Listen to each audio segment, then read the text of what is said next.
greetings from Chicago. Hope both of you are having an amazing weekend. Any memories of Anarchy Rules 1999 and what did it mean to the roster when Paul stopped showing up to events? Well, okay. Two-parter. And Anarchy Rules 1999. You need a refresher on the event? Yeah, what was Anarchy Rules?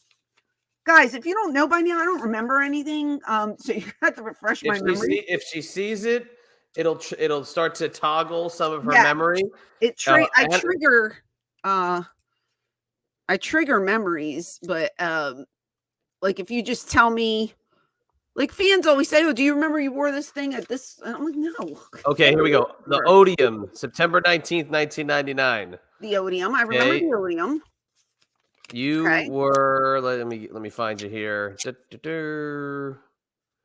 I'm putting results. Okay, Tommy Dreamer and Raven with Francine defeated Rhino and Steve Corino with Jack Victory in a whopping 3 minutes and 24 seconds. 3 minutes and 24 seconds. I wish we can watch that right now because I don't remember very much. What was I wearing? Was I wearing purple?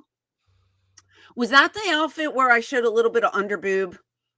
People are going to the underboob. If anybody remembers that, I'm sure that'll be the first thing that they tell us. Francine, I believe you were wearing purple.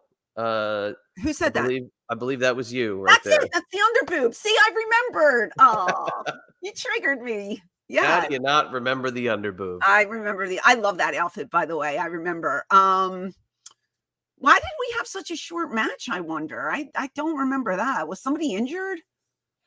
There you go. There I am. Yeah.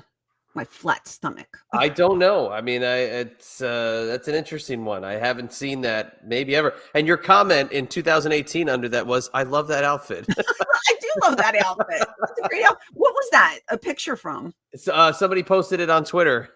Oh, okay. Yeah, I do. You wrote underneath, "I love that outfit." I do. Your second part of the question, DFM, we were all very upset. The one that killed the most, to me at least, was the very last show. He wasn't there. We weren't told anything. We were just kind of hanging on by a string. And I've told this before. I remember sitting, it was Pine Bluff, Arkansas, for those who don't know, which is a very random, like, it would have been nice to go out at the ECW arena or something, in my opinion. No offense to Pine Bluff. They were great fans. But I remember sitting in the back and everybody was like, and Paul wasn't there. And we were just like, okay. And the buzz was, this is the last show. And then Sandman called me over and told me he had bought a bar and that, we're all going to need jobs. So I'm going to work for him at the bar. And I said, okay. And I went back and I sat down and I started crying because I was like, I don't want to work at a bar. I want to work in wrestling. Like, and then we did like a final call where everybody went to the ring and I was in tears in the back. I did not go to the ring. I was just. So when they celebrated with the beer and everybody, you didn't come out? Hysterical crying. Wow. Interesting. I didn't come out.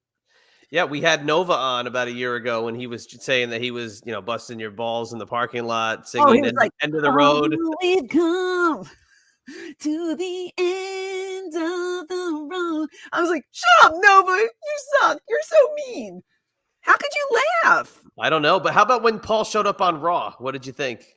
So when Paul was on Raw, I knew that morning, 9:30 in the morning, Tommy Dreamer called me and said, just letting you know, Paul's going to be on Raw tonight. That was the Iggy that I got. So then it was like, okay, it's done. Any hopes or dreams that I had about saving my position in ECW is done. The company's done. So that put the nail in the coffin. And then I think we were all like calling each other like, oh my God, what are we going to do? What's going to happen? Blah, blah, blah. Look at this. I'm picking my dead skin. I remember when the news broke that he was going to be on Raw, but I remember it coming out maybe an hour before the show was going to go live on lordsofpain.net back in 2001. Yeah. a shocker, but we had all heard that ECW was done, and then boom, there's Paul Heyman. Yeah, because Tommy's like, I didn't want you to just put Raw on and see Paul. He's like, I wanted to tell you. And I was just like, okay, and honestly, that's when I got an offer to go over there. Right. And that was the whole Fear Factor, X Factor. Factor thing. And I declined it. So let me go back to DFM. Was it already known to the boys and to you that he was getting money under the table from Vince? And is there truth to Vince funding it? So I've never got a straight answer on this one, but from what I heard and from what I was told, Vince was paying for our pay-per-views.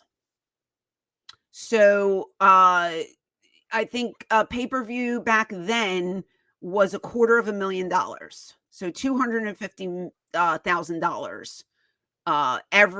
What did we run? Every 2 months for pay-per-views or something? Yeah, you guys weren't every month, but you were. I think we were every 2 months. Regular. Yeah. So I heard through the grapevine, and then the chitter chatter in the back was that the reason why we were able to do pay-per-views is because Vince was supplementing, the money for us.